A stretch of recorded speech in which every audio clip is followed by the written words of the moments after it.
Hello, everyone.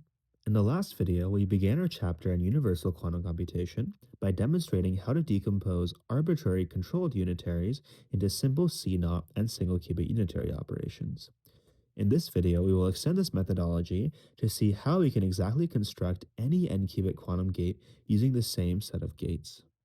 As we had mentioned at the beginning of this lecture series, there are various quantum gates that we can use to perform computations. Now, of course, you might imagine that we typically are limited in the types of operations that we can perform, and you would be right. Naturally, it stands to reason that we would be interested in seeing how, given a constrained set of operations, we can recover any n-qubit unitary to arbitrary precision. To see how this works, we will start with a quite large gate set, namely any two-level unitary gate, before working our way down to a finite gate set. A two-level unitary gate is simply one that acts as the identity everywhere except for a 2 by 2 submatrix. For instance, in 3 dimensions, the rotation matrices are an example of a two-level unitary. We will show that any d-dimensional unitary can be decomposed exactly into a product of two-level unitaries. Okay, so how do we actually find this decomposition? Well, the idea is that we just multiply two-level unitaries against u until the resulting operator is just I, at which point we know that the decomposition of our two-level unitaries must therefore be the conjugate transpose of this decomposition. To see how this works, we look at complex Givens rotations. The idea behind a Givens rotation is as follows.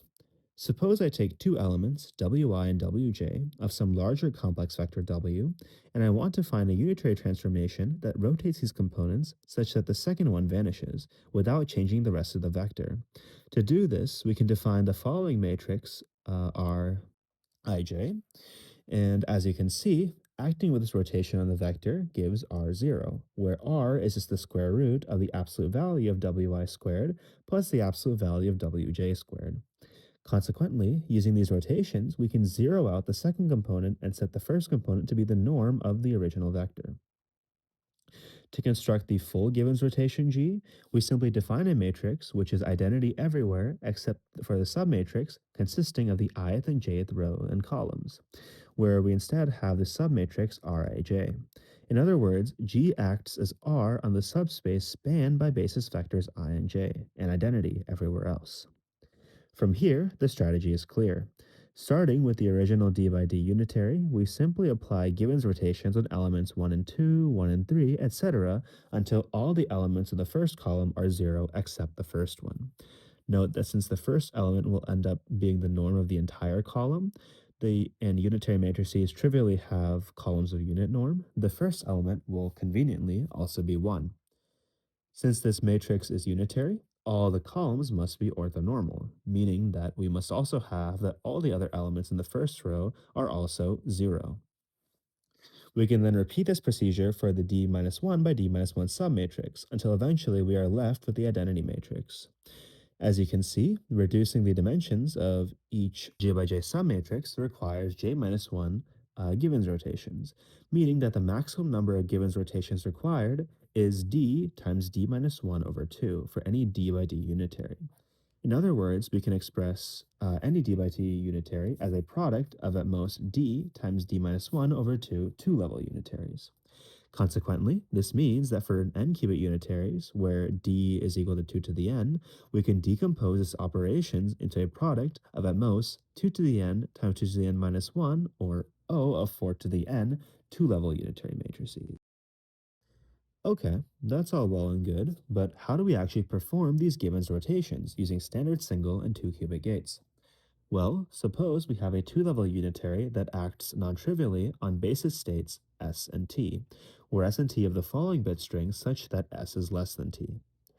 In order to apply a single-qubit transformation on this subspace, we need to transform this basis such that these bit strings only differ by 1 qubit, at which point we can then apply the single-qubit unitary on the bit that differs to implement the 2 by 2 submatrix, at which point we then reverse the change of basis.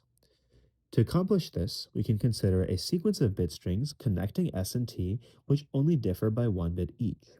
For instance, if s is 101010 and t is 100101, we have the following sequence. This sequence of bit strings that differ only by a single bit from their adjacent bit strings in the sequence is known as a gray code. We can then implement a permutation that swaps two adjacent bit strings in the gray code without affecting the other bits. For instance, if two bit strings differ at bit j, we simply use a multi-qubit controlled NOT gate that only applies if all the bits except j are the same as those of the two bit strings. We can then chain these cyclic permutations until S is mapped to a bit string that differs from T by only one bit. At this point, we then do the same kind of controlled gate, but instead of applying a NOT operation, we apply the unitary in the 2 by 2 submatrix. We then reverse the gates we applied previously to complete the operation. We can illustrate an example of this procedure as follows. Suppose we have the following choices for S and T. We can then perform the following circuit to implement a Gibbons rotation, for example.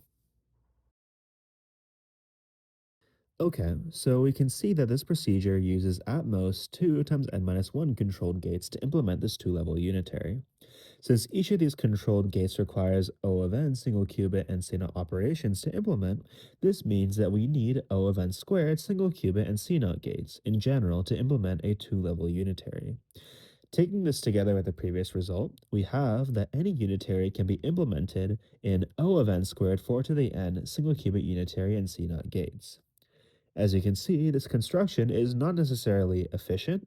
However, it is in some sense optimal, since there exist unitary operations that require an exponential number of gates to be implemented, as approximating arbitrary unitaries is hard. As we can see, by composing arbitrary single-qubit unitaries and CNOT gates, we can exactly implement any n-qubit unitary we desire, meaning that this gate set gives us universal quantum computation. Nevertheless, there's a big caveat here. In practice, we cannot just implement any single qubit unitary we want. Instead, we are relegated to a given finite gate set, with Pauli operators, Clifford operators, T-gates, etc., which cannot exactly implement any unitary we want. Naturally, then, we are faced with the following question. Given a finite gate set, is it possible to approximate any unitary to arbitrary accuracy? We will explore this question in the next lecture on the Solovay-Kitaev Theorem, where we will find that the answer to this question is indeed yes. I hope you enjoyed this video, and I will see you next time.